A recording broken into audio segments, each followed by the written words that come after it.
कोई भी सपना साकार करने के लिए सबसे जरूरी है सही कोच का होना। चुनिए एजुकेशन राइज को और करें अपने सपना साकार। Download the app now. तो देखो, अलंकार के कुछ अपन ऑब्जेक्टिव टाइप के प्रश्न कर लेते हैं, एमसीक्यूज कर लेते हैं।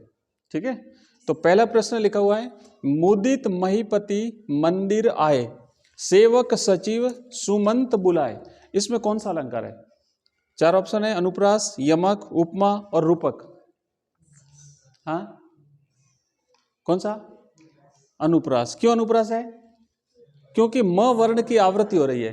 ठीक है, पहले में देखो, मुदित में म, महीपति में म, मंदिर में म, तो म वर्ण की आवृत्ति हो रही है, इसलिए ये कौन सा अलंकार है?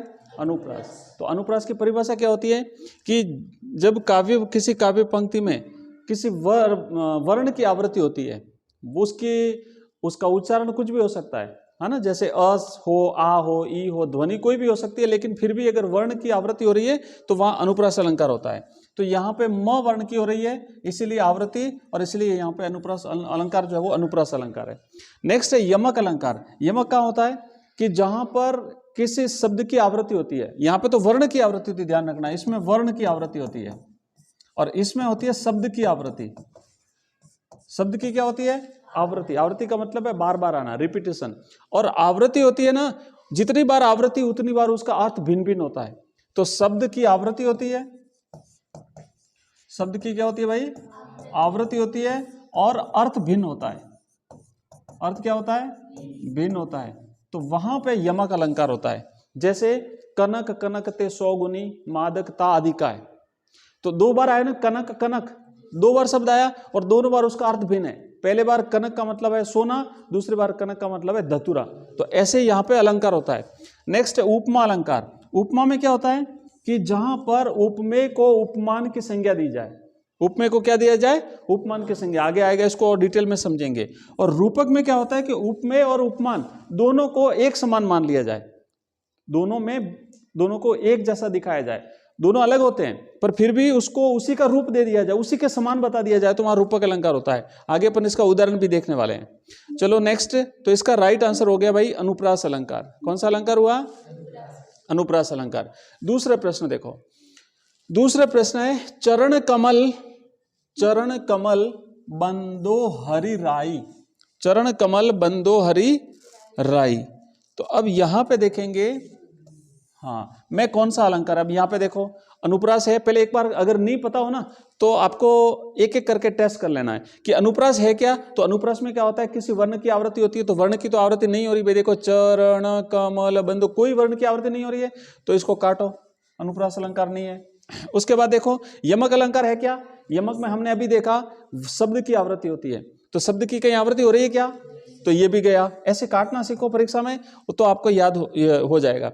उपमा अलंकार। उपमा में क्या होता है कि उपमेय को उपमान की संज्ञा दी जाती है ना, उसके समान दिखाया जाता है। हालांकि दोनों में भेद होता है, भेद होते हुए भी उसके समान दिखाया जाता है। और समान दिखाने के लिए सामान्यता है ना, जैसे सा है, सी है, इस प्रकार के शब्द आते हैं। ठीक है, उपमा में।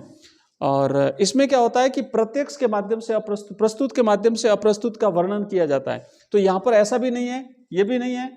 तो अब बचा हमारे पास एक ऑप्शन, वो है रूपक अलंकार। तो ये रूपक है। क्यों रूपक है? रूपक की परिभाषा क्या है? रूपक की परिभाषा ये है कि किसी एक को दूसरे का रूप दे दिया जाता है, उसके समान, उसी के जैसा दिखाया जाता है ना, उसी के रूप में दिखाया जाता है, तो वहां रूपक अलंकार होता है। यानी उपमेय को उपमान का रूप दे दिया जाता है। तो यहां देखो कैसे रूप दिया। चरण का मतलब क्या होता है?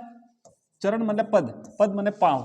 ठीक है ना, चरण मतलब चरण पादुका, चरण जो होते हैं ना वो। और कमल का मतलब क्या है? कमल एक फूल है, तो चरणों को कमल के फूल के समान दिखाया है, यानी चरणों को इसका रूप दे दिया गया है। चरणों को ही कमल का रूप दिया है कि चरण क्या है? ये चरण पांव ना होकर के कमल के समान है, तो इसीलिए उसका रूप दे दिया। इसलिए यहां पे कौन सा अलंकार हुआ भाई? रूपक अलंकार। बोलोगे नहीं ना?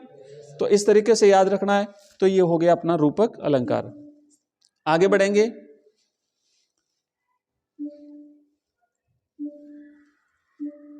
नेक्स्ट,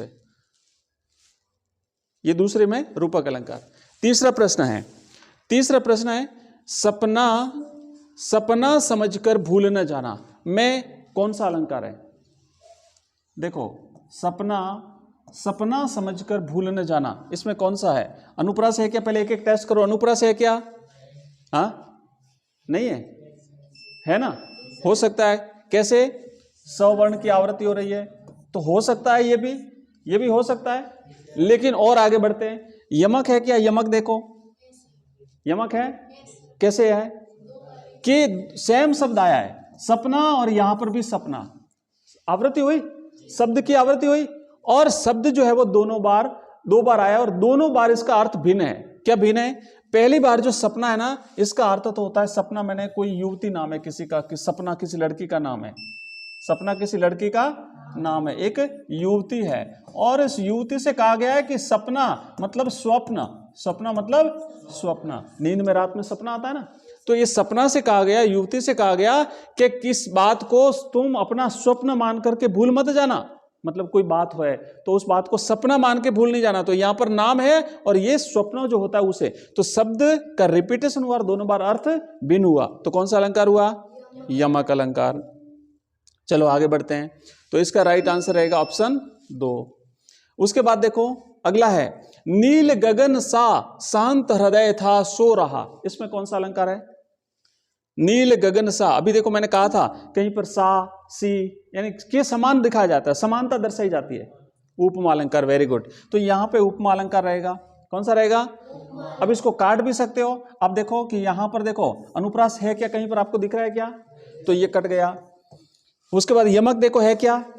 यमक में शब्द की आवृत्ति होती है तो नहीं है, तो ये भी कट गया। उसके बाद उपमा, तो उपमा है, सा शब्द आया है। नील गगन सा मतलब नीले गगन के समान, तो यहां समानता, उपमेय की उपमान के साथ समानता दर्शाई जाती है, तो वहां पे होता है उपमा अलंकार। हृदय की तुलना की गई है, एक चीज की दूसरे से तुलना की गई है, किसकी? हृदय की तुलना की गई है कि उसका हृदय कितना विशाल है, जितना नीला गगन, तो गगन के समान विशाल हृदय। तो अब यहां पे जो है वो उपमा दी गई है, इसीलिए यहां उपमा अलंकार होगा। और रूपक में क्या होता है? एक को दूसरे का ही रूप मान लिया जाता है, उसी का रूप उसको दे दिया जाता है। तो यहां पर इसका सही जवाब रहेगा ऑप्शन 3 उपमा अलंकार। नेक्स्ट देखो पांचवा प्रश्न, देखो पांचवा प्रश्न क्या है?